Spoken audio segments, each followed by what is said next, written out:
Assalamualaikum warahmatullahi wabarakatuh. Kita berjumpa lagi dalam 1D5Q, 1D5Q, 1 day 5 question. Kita buat simple saja, sikit.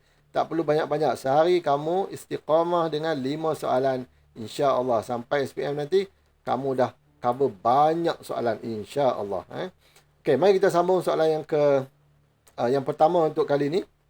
Masih dalam tajuk gelombang. Alright, cakra satelit berfungsi menggunakan ini piring satelit yang menggunakan untuk TV apa nama dia? TV satelit je lah. Contohnya Astro. Okay, dia gunakan gelombang micro ataupun microwave.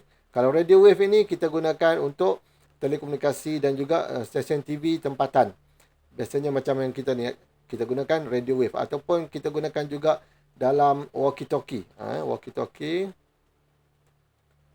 Okey, walkie-talkie. Apa lagi? Banyaklah kegunaan dia. Infrared kita guna dalam remote control. Okey, remote control kereta kan, remote control Astro kamu tu. Juga ataupun sekarang ni kita gunakan banyak dalam termometer infrared, kan. Gamma ray kita gunakan untuk membunuh kuman ataupun bakteria di dalam makanan tin apa semua, dalam lepas tu bunuh kuman dalam alat peralatan pembedahan tu, pisau-pisau bedah kan, dan seterusnya.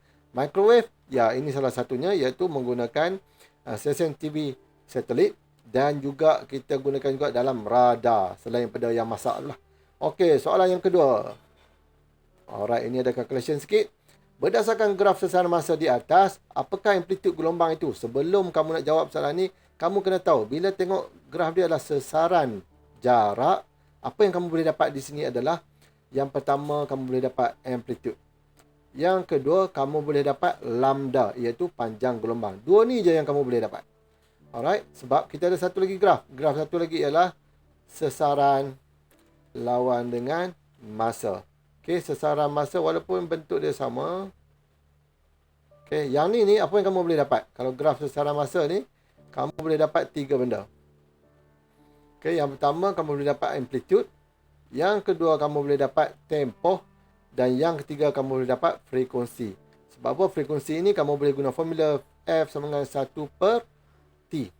Okey. Ataupun kamu tengok daripada graf tu, tengok ada tak 1 saat. Kalau ada 1 saat, kamu boleh bilang dia punya berapa ayunan lengkap yang dilakukan dalam 1 saat. Tapi kalau yang ni kamu boleh dapat 3 benda. Alright. Cuma ada tambahan. Sekiranya yang ni, kamu juga boleh dapat V. Sekiranya. Laju gelombang tersebut sekiranya diberi lambda. Yang ni optional lah. Maksudnya kalau dia bagi lambda, kamu boleh dapat laju gelombang. Sama juga yang ni. Yang ni juga kamu pun boleh dapat V sekiranya. Dia ada sekiranya ni. Sekiranya diberi F. Alright. Sebab apa? Kita dah ada lambda. So, kalau kita ada F, kita boleh dapatlah V. Daripada formula V sama dengan F lambda. Maka, kalau kita ada, untuk soalan ni kita ada, untuk graf ni kita dah ada lambda. Kita boleh dapat V kalau ada F. Yang ni pula kita dah ada F. Kalau dia bagi lambda, kita boleh dapat V. Itu saja. Okey, yang mana amplitude ni? Ni amplitude. Okey, ini amplitude dia. Bermaksud A dia sama dengan 5 cm. Lambda dia adalah 1 ayunan lengkap. Ataupun kita ambil daripada kosong ni sampailah kepada sini. Atau nak ambil puncak ke puncak pun boleh. Kalau sini kita akan dapat lambda sama dengan 4 cm. Sebab jarak dia juga cm. Ataupun daripada sini ke sini. Ini juga dikira lambda. 10 dengan... sini 9 lah. Sini 9. Sini lah 5. Kalau 9 tolak 5 kita juga akan dapat 4 cm. Maka di situ 2 je yang kita boleh dapat. Okay, yang ni amplitude sama kat sini.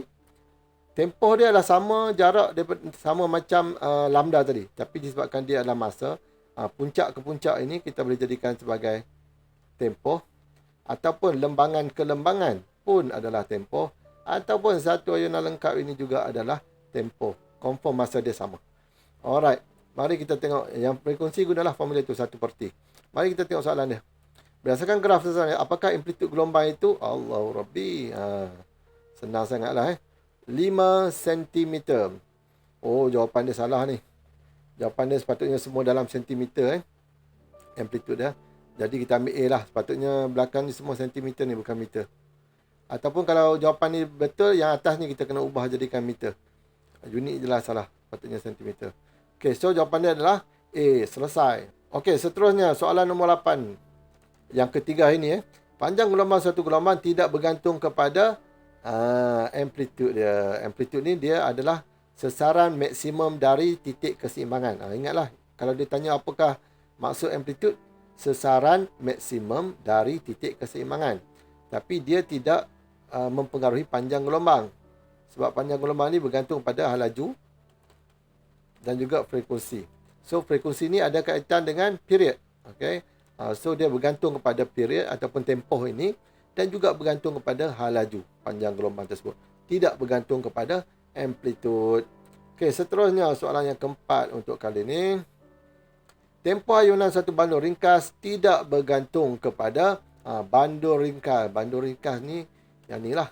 Yang kamu buat eksperimen daripada tingkatan 1 tu. Lepas tu tingkatan 4 buat lagi.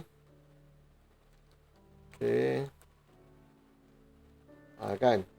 Satu ayunan lengkap mesti daripada A pergi B pergi C. A pergi B pergi C, patah balik B, patah balik ke A. Baru dikira satu ayunan lengkap. Maka dia sebenarnya tidak dipengaruhi oleh mass of the bulb ataupun jisim ladung. Panjang bandul mempengaruhi tempoh ayunan. Sebab apa? Semakin bertambah panjang bandul, maka semakin bertambahlah tempoh dia. Okey, katakan length dia meningkat, maka dia punya period dia ataupun tempoh ayunan dia juga akan meningkat. Dan sama juga dengan pecutan graviti. Main peranan sekiranya kita buat ayunan bandul ini di permukaan bumi dengan di kawasan yang mungkin di angkasa lepas ataupun di tempat yang lain yang pecutan gravitinya berkurang, dia akan mempengaruhi. Sebab apa? Dia bergantung kepada tempoh ini sama dengan 2 pi square root of L per dengan G. Okey, formula ni. Tapi panjang lah, macam mana nak derive formula ni memang agak panjang. Jadi tidak ada melibatkan mass. Okey, tidak ada melibatkan mass, dia hanya melibatkan length of pendulum itu dan juga gravity. So T memang bergantung kepada panjang dan juga pecutan gravity, tidak bergantung kepada jisim ladung. Alright, selesai. Seterusnya, soalan nombor 10 ataupun soalan nombor 5 kali ini. Apakah fenomena gelombang yang ditunjukkan di bawah? Kalau daripada kawasan ni, maksud dia terpesong ini disebabkan oleh dia lalu kawasan dalam. Mungkin pergi kawasan ni ada ni, dia ada cetek. Kan? Kawasan cetek, maka dia akan berlaku pembiasan. Kalau reflect, dia pergi dan pantul. Kalau interference, mesti ada dua sumber, maka dia akan berlaku superposisi.